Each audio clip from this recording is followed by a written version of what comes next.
I'm Atiya Ansari, your history educator.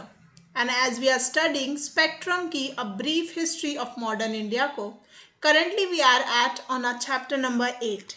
And this video is going to be the second part of chapter number 8 जिसका नाम है socio religious reform movements और इसमें हम उसके general features के बारे में बात कर रहे हैं। हमने हमारे पार्ट 1 में देखा कि what was the background of India in 19th century. हमारी सोसाइटी कैसी थी, क्या इवल्स थे उसमें, किन रीजंस की वजह से हम रिफॉर्म मूवमेंट की तरफ बढ़ते हैं, कैसे हमारा middle class English educated intelligentsia, साथ ही साथ हमारा traditional educated middle class also they try to bring the change in the society, how the Europe's reformation enlightenment era और renaissance age की तरफ देखा जाता है एंड कैसे 19वीं सेंचुरी हमारा एक रेनासांस के तौर पर उभरता है और हम इस डार्क टाइम से एक ब्राइट फ्यूचर की तरफ कोच करते हैं। ऑल ऑफ दैट हमारा था पार्ट 1 में, बट पार्ट 2 में we are going to learn more deeply about the social evils that were present in India in the 19th century. साथ ही साथ हमने क्या डिफरेंट रिफॉर्म मूवमेंट्स करे और किन बेसिस की वजह से उससे छुटकारा पाने की कोशिश की।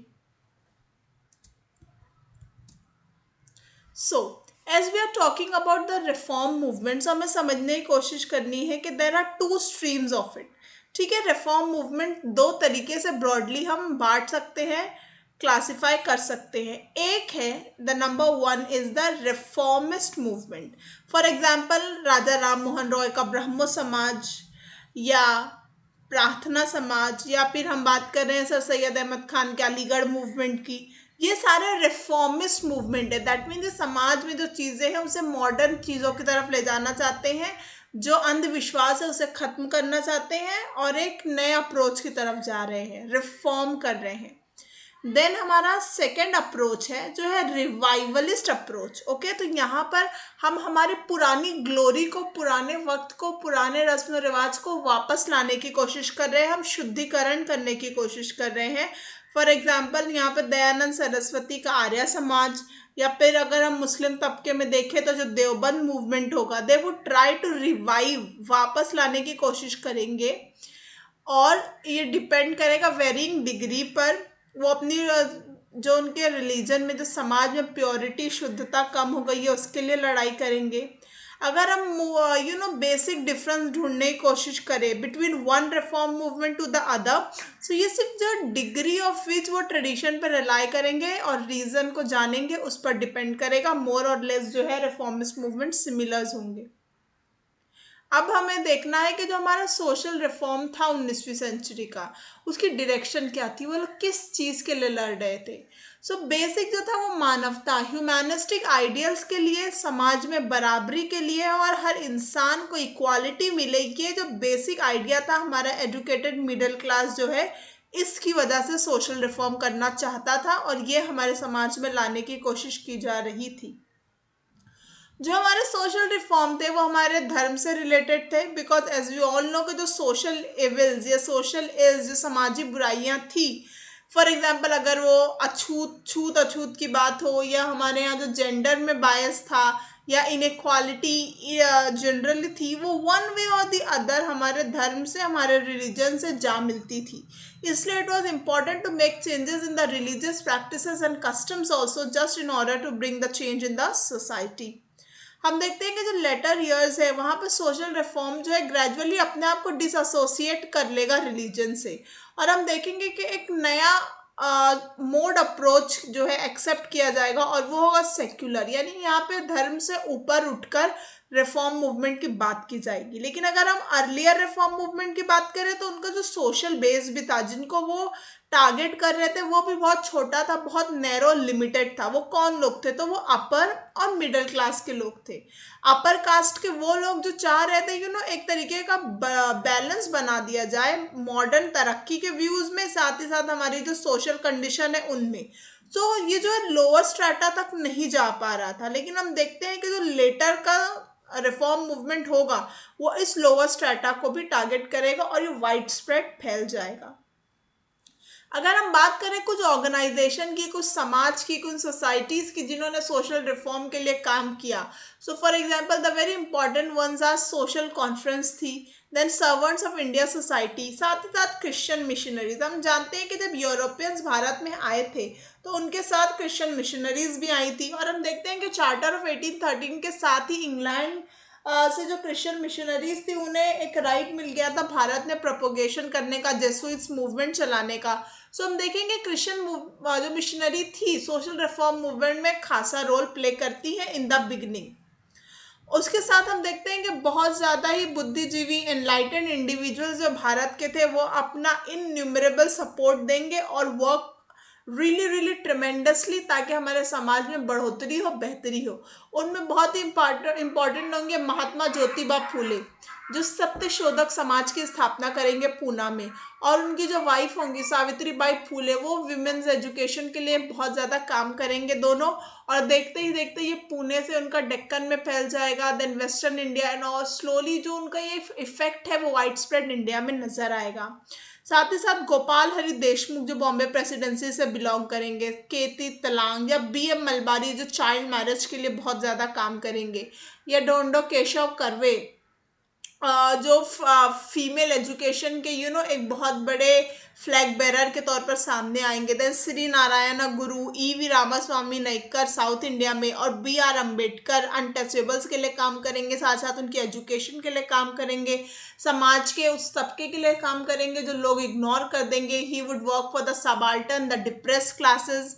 These are just a few of the many great leaders जो हमें रिफॉर्मर्स के तौर पर मिलेंगे इस वक्त में।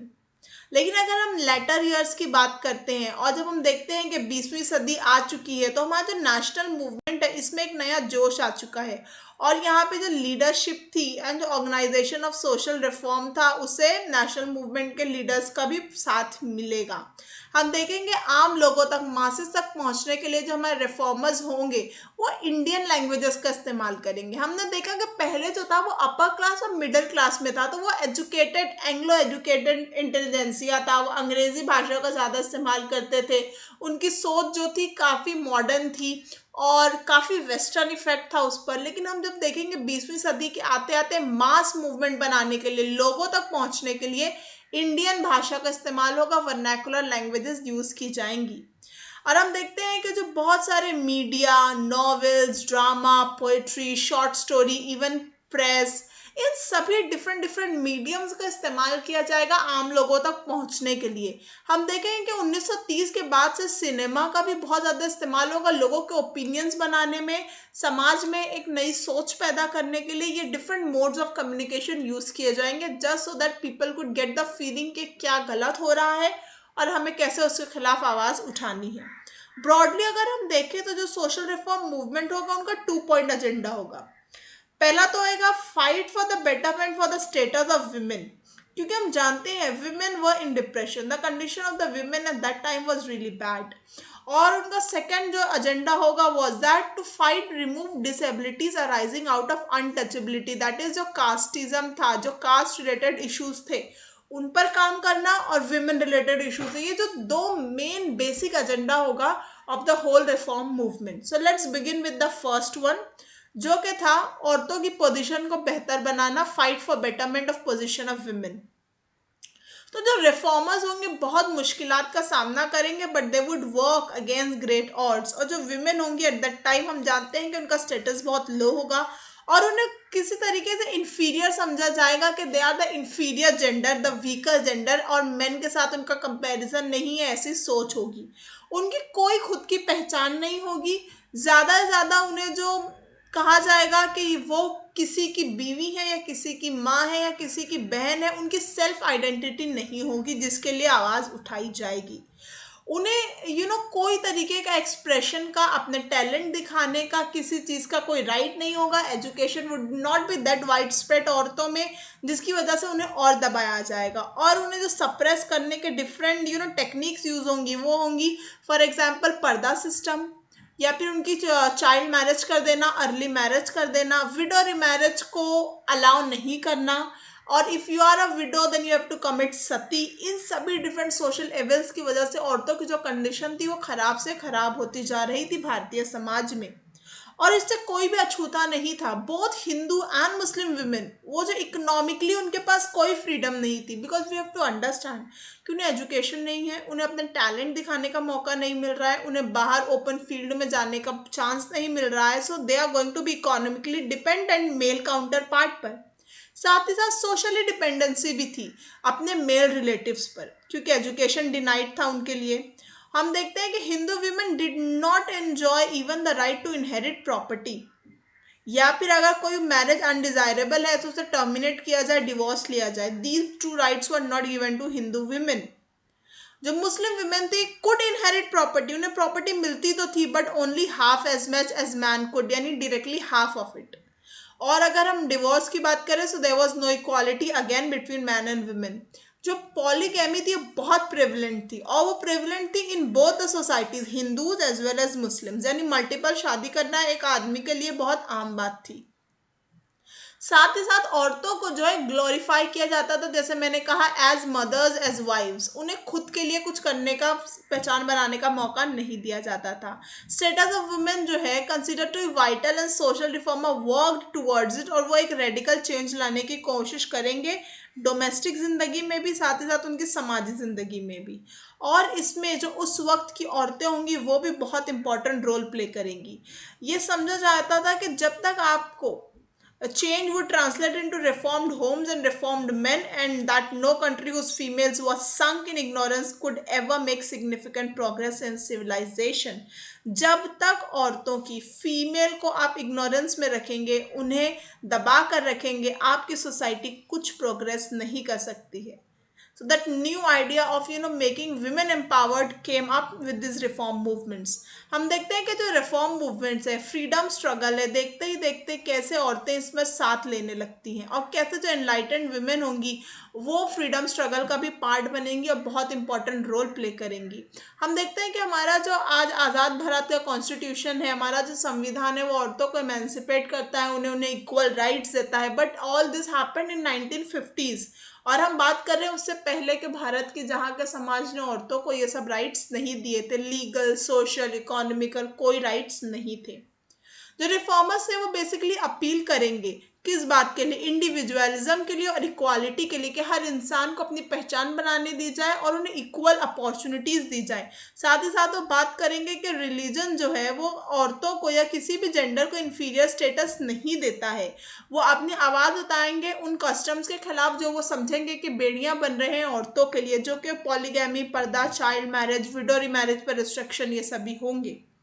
हम देखेंगे कि जो उस वक्त की गवर्नमेंट होगी उन्हें इस बात के लिए परसुएट किया जाएगा कि फेवरेबल लेजिस्लेशंस बनाए जाएं, औरतों को बेहतरी की तरफ लाया जाए और इस फ्यूडल एटीट्यूड से निकला जाए। अब हम देखेंगे कि क्या स्टेप्स लिए गए, क्या किया गया इन सिचुएशंस को बेटर बनाने के लिए। हम देखेंगे different different kinds of laws लाए गए या कस्टम्स को बंद किया गया, क्या मेजर्स अडॉप्ट किए गए कंडीशन बेहतर बनाने के लिए।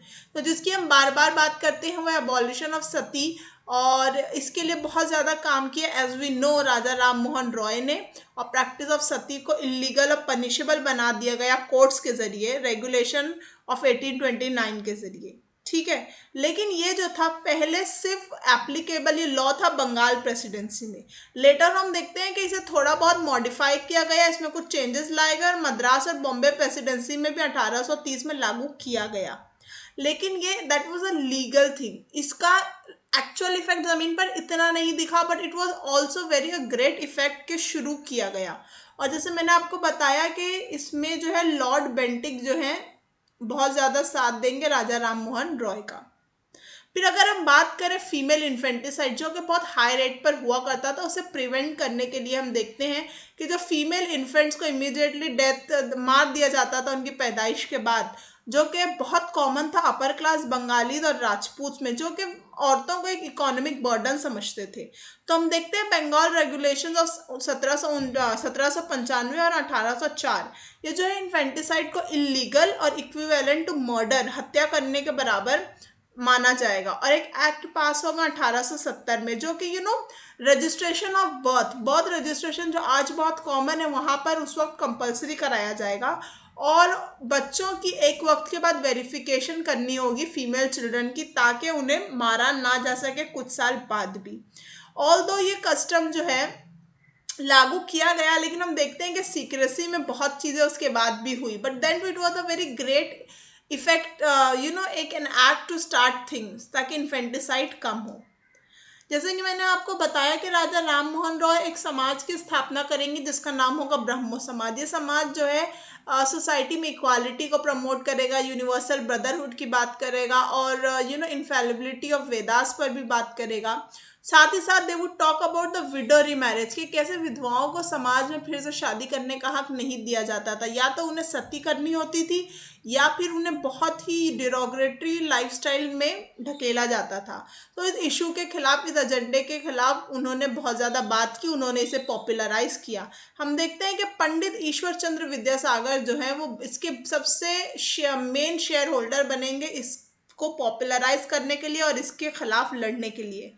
हम देखते हैं कि हिंदू विडोज रीमैरिज एक्ट 1856 में फाइनली पास किया जाएगा, जिसकी वजह से विडो के रीमैरिज को लीगलाइज किया जाएगा और इसे लेजिटिमेट बनाया जाएगा।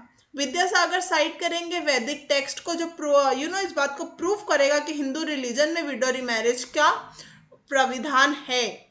उसके साथ हम देखेंगे जगन्नाथ शंकर सेठ और भाऊ दाजी, ये दोनों बॉम्बे प्रेसिडेंसी से बिलोंग करेंगे। ये बहुत ही एक्टिव प्रमोटर होंगे गर्ल्स एजुकेशन के, और ये महाराष्ट्र में बहुत ज़्यादा फीमेल स्कूल्स बनाएंगे। साथ ही साथ very important name Vishnu Shastri Pandit जो है विडो रीमैरिज एसोसिएशन बनाएंगे 1850 में, जो कि अगेन वर्क करेगा फॉर फीमेल बेटरमेंट। साथ ही साथ हम देखेंगे करसोनदास मुलजी जो स्टार्ट करेंगे एक पब्लिकेशन जिसका नाम होगा सत्य प्रकाश। ये गुजराती भाषा में होगा, 1852 में शुरू होगा, और इसका जो मेन मोटिव होगा इस पब्लिकेशन का वो ये होगा कि विडो रीमैरिज को एडवोकेट करना, उसके बारे में लिखना, लोगों को बताना, और जो ये आपदा है उसके बारे में लोगों को समझाना कि क्यों ये ज़रूरी है। सिमिलर एफर्ट हमें देखने को मिलेंगे ढोंडो केशव कर्वे के जरिए वेस्टर्न इंडिया में, जो कि एक प्रोफेसर थे। साथ ही साथ हमें मद्रास में वीर सलिंगम पंचुलू के जरिए काम करते हुए दिखाई देंगे। कर्वे जो है वो खुद एक विडो से शादी करेंगे just to instigate things in the society और टू मेक देम अंडरस्टैंड कि this has to be done. Then हम देखेंगे कि वो अपनी पूरी लाइफ जो है हिंदू विडोज की अपलिफ्टमेंट में बिता देंगे, और रीमैरिज एसोसिएशंस बनाई जाएंगी, विडो होम्स खोले जाएंगे, ताकि अगर समाज उन्हें निष्कासित भी करता है तो उन्हें एक जगह हो रहने के लिए, इंडिविजुअलिटी अपनी बरकरार रखने के लिए, जो कि पूना में बनाया जाएगा। और साथ ही साथ हम देखेंगे कि उन्हें बहुत सारी फैसिलिटीज़ दी जाएंगी, उन्हें वोकेशनल ट्रेनिंग दी जाएगी, उन्हें चीज़ें सिखाई जाएंगी ताकि वो एक वक्त के बाद दुनिया में बाहर निकल कर अपने आप को इकोनॉमिकली इंडिपेंडेंट बना सके, अपने आप को पाल सके। और हम देखेंगे कि बीएम मलबारी जो होंगे, या फिर नरमान जो होंगे, या जस्टिस गोविंद महादेव रानडे, ये सभी और होंगे जो फीमेल राइट्स के लिए, विडो रीमैरिज के लिए, विमेन राइट्स के लिए बहुत ज़्यादा काम करेंगे, and they would work really tirelessly for that. एक और जो बहुत बड़ा सोशल लेवल था of that time Indian society में, वो ये था चाइल्ड मैरिज। हम देखते थे कि यंग बच्चों की शादी कर दी जाती थी, जिसकी वजह से मोर्टालिटी रेट बहुत हाई हो गया था, फीमेल की ज़िंदगी और ख़राब हो गई थी, उन्हें एजुकेशन नाम की कोई चीज़ नहीं थी, उन्हें अर्ली चाइल्ड बेयरिंग मशीन बना दिया गया था, और इस सब का असर मेडिकली कितना बुरा हो रहा था। एंड अगर वो बाय चांस विडो हो जाती थी अर्ली एज पर, तो उनकी ज़िंदगी में क्या बदलाव आते थे, all of that was just working as an evil for the society.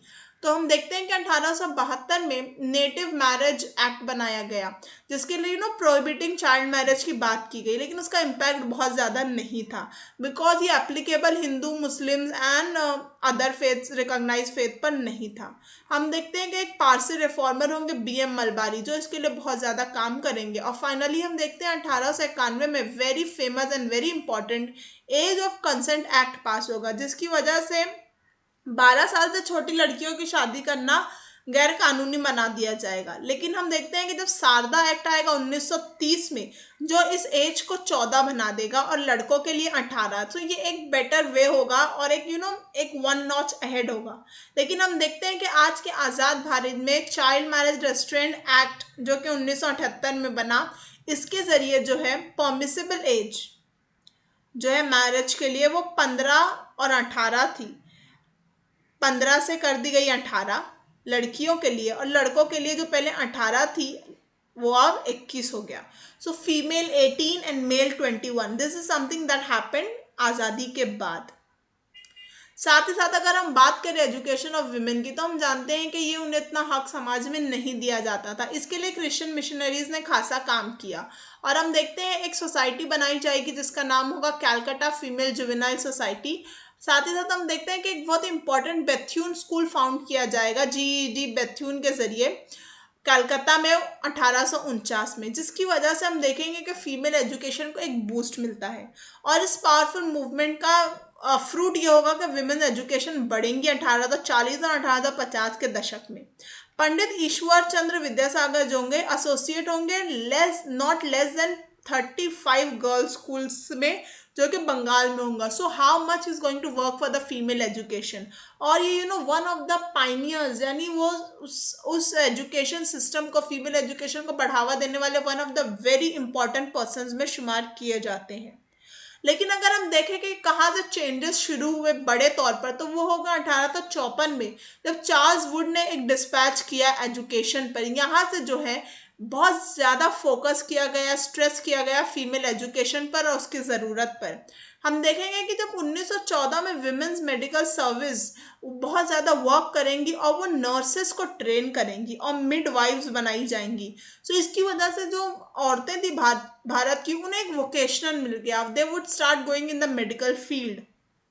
और जब इंडियन विमेंस यूनिवर्सिटी का सेटअप किया गया फाइनली प्रोफेसर DK कर्वे के जरिए 1916 में, तो ये इतना आउटस्टैंडिंग इंस्टीट्यूशन था क्योंकि इसकी वजह से अब फीमेल एजुकेशन को बढ़ावा मिल रहा था। एक यूनिवर्सिटी उनके लिए कायम कर दी गई थी।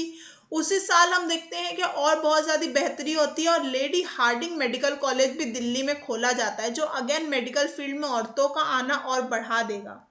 हेल्थ फैसिलिटीज़ जो है वो औरतों को अब बेहतर तौर पर मिलने लगेंगी। और हम देखेंगे कि जो डफरिन हॉस्पिटल्स 1880 के दशक में कई जगह खुलेंगे, उसकी वजह से औरतों को the right of getting medical facilities थोड़ा बेहतर हो जाएगा। लेकिन जब औरतों का पार्टिसिपेशन हमारे नेशनल मूवमेंट में बढ़ेगा, जैसे कि स्वदेशी मूवमेंट में या फिर एंटी पार्टीशन के वक्त या फिर होम रूल मूवमेंट में, सो औरतों का ये जो बड़ा सैलाब आएगा नेशनल मूवमेंट में, वो एक तरीके से उन्हें खुद भी बहुत ज़्यादा एम्पावर करेगा। हम देखते हैं कि जो ओपनिंग डेकेड्स होंगी 20वीं सदी के, वहाँ पर बहुत लिबरेटिंग एक्सपीरियंस होगा क्योंकि अब यहाँ पर इंडियन विमेन आ चुकी हैं और वो अपने आप को बहुत एम्पावर्ड भी महसूस करेंगी। 1918 के बाद हम देखते हैं कि न वो सिर्फ लाठी खाएंगी और बंदूक की गोलियां खाएंगी, बल्कि जेल की पीड़ाएं भी सहेंगी, पॉलिटिकल प्रोसेशंस में जाएगी, पिकेटिंग करेंगी, and they would actively participate in unions और हमारे किसान मूवमेंट्स में। औरतें बहुत इंपॉर्टेंट रोल प्ले करेंगी रेवोल्यूशनरी मूवमेंट में। we would say see Kalpana Das, Sarojini Naidu, we would see revolutionary women's, Usha Mehta, हर जगह हमें औरतें नजर आएंगी। वो वोट देंगी, वो इलेक्ट होंगी लेजिस्लेचर्स में, वो लोकल बॉडीज में जाएंगी, हर जगह अपना प्रेजेंटेशन देंगी, रिप्रेजेंटेशन बनाएंगी। For example if will talk about Sarojini Naidu, जो ये जो पहली इंडियन फीमेल होंगी जो इंडियन नेशनल कांग्रेस को लीड करेंगी, उन्हें प्रेसाइड करेंगी 1925 के सेशन में। उससे पहले हम देखेंगे एनी बेसेंट जो है वो बनेंगी first female president of INC। बाद में हम Sarojini Naidu the Nightingale of India को देखेंगे कि वो यूनाइटेड प्रोविंस की गवर्नर भी बनाई जाएंगी, पहली गवर्नर यूनाइटेड प्रोविंस की। 1920 के बाद गांधीयन एरा में अगर हम देखें तो जो विमेन है वो बहुत सेल्फ कॉन्फिडेंट हो जाएंगी और वो अपने मूवमेंट लीड करेंगी। उनकी बहुत ज़्यादा ऑर्गेनाइजेशन और इंस्टीट्यूशन बन जाएंगे। और one of the very famous और इम्पॉर्टेंट वन है ऑल इंडिया विमेंस कॉन्फ्रेंस, जो कि बनाया जाएगा 1927 में। बाद में हम देखेंगे इसकी बहुत ज़्यादा ब्रांचेस बन जाएंगे और इसकी बहुत ज़्यादा सिस्टर सोसाइटीज़ भी बन जाएंगी। 1910 में हम देखते हैं कि सरला देवी जो होंगी वो फर्स्ट मीटिंग बुलाएंगी भारत स्त्री महामंडल की, जो कि इलाहाबाद में होगा। ये एक very major one of the very first Indian women का ऑर्गेनाइजेशन होगा, जिसे औरतों ने खुद ही सेटअप किया है, खुद ही बनाया है। इनका मेन ऑब्जेक्टिव होगा एजुकेशन औरतों में बढ़ाना, पर्दा सिस्टम का अबॉलिश करना और सोशो इकोनॉमिक कंडीशन बेहतर करना औरतों की, और उन्हें पॉलिटिकल स्टेटस देना। सरला देवी जो बिलीव करेंगी कि man working from women's upliftment lived under the shade of Manu, वो बिलीव करेंगे कि जब तक औरतें अपने खुद के राइट के लिए नहीं आएंगी, मर्द उनके लिए लड़ते रहेंगे, तो भी वो एक शेड ऑफ मनु होगा। औरतों को खुद के राइट के लिए लड़ना है, ऐसा कहना होगा सरला देवी का। वेरी इंपॉर्टेंट फीमेल रिफॉर्मर जो होंगी रामाबाई रानडे, जो कि बनाएंगी लेडीज सोशल कॉन्फ्रेंस, जिसे हम भारत महिला परिषद के नाम से भी जानते हैं। ये एक तरीके से पैरेट ऑर्गेनाइजेशन होगा नेशनल सोशल कॉन्फ्रेंस का। 1904 में ये बनेगा बॉम्बे में। पंडिता रामाबाई जो होंगी वो फाउंड करेंगी आर्य महिला समाज, और इनका मेन मकसद होगा औरतों की, नाम में ही समझ में आ रहा है ये महिला समाज होगा, ये औरतों की बेटरमेंट के लिए काम करेगा। ये इंग्लिश एजुकेशन कमीशन के जरिए क्वीन विक्टोरिया को भी रिफर की जाएंगी। एंड इसका रिजल्ट ये होगा कि लेडी डफरिन कॉलेज की स्थापना की जाएगी। लेटर ऑन हम देखते हैं कि रामाबाई रानडे जो है एक ब्रांच ऑफ आर्य महिला समाज बनाएंगी बॉम्बे में भी, और स्लोली स्लोली ये समाज, इसके ब्रांचेस बढ़ते जाएंगे भारत भर में। 1925 में जो नेशनल काउंसिल ऑफ वुमेन होगा भारत में, उसकी एक जो international branch of council of women भी बना दी जाएगी। और एक वेरी इंपॉर्टेंट पर्सनालिटी जो है मेहरीबाई टाटा एक बहुत ही वाइटल रोल प्ले करेंगी ताकि औरतों की बेहतरी हो, एडवांसमेंट हो। और उनका कहना था कि जो पर्दा सिस्टम है, कास्ट में जो डिफरेंसेस है हमारे यहाँ, जो औरतों को एजुकेशन नहीं दी जा रही है, इस सभी की वजह से हमारी सोसाइटी में इतनी प्रॉब्लम्स हैं। और अगर हम ये रेस्ट्रिक्शन हटा दें और उन्हें इक्वालिटी दें जो मर्दों को मिल रही है, तो हमारी सोसाइटी के एवल्स खत्म हो जाएंगे। जो और औरतें उनके साथ इंपॉर्टेंट पोजीशन और एग्जीक्यूटिव कमेटी में भी साथ देती है, उनका नाम है कॉर्नेलिया सरब जी, जो इंडिया की पहली लेडी बैरिस्टर बनती हैं।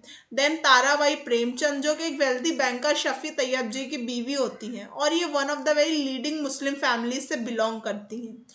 देन महारानी सुचारू देवी, जो केशव चंद्र सेन की बेटी थी। हाउएवर अकॉर्डिंग टू क्रिटिक्स ऐसा कहा जाता है कि जो अर्लियर जो फीमेल मूवमेंट भी हुए, सो ये अपर क्लास इंग्लिश वुमेन थी। दैट मीन अगेन जैसे हमने मेल में भी देखा, जब रिफॉर्म मूवमेंट शुरू होता है तो पहले ये अपर क्लास इंटेलिजेंसिया होता है। Similarly we could see in the women folk also.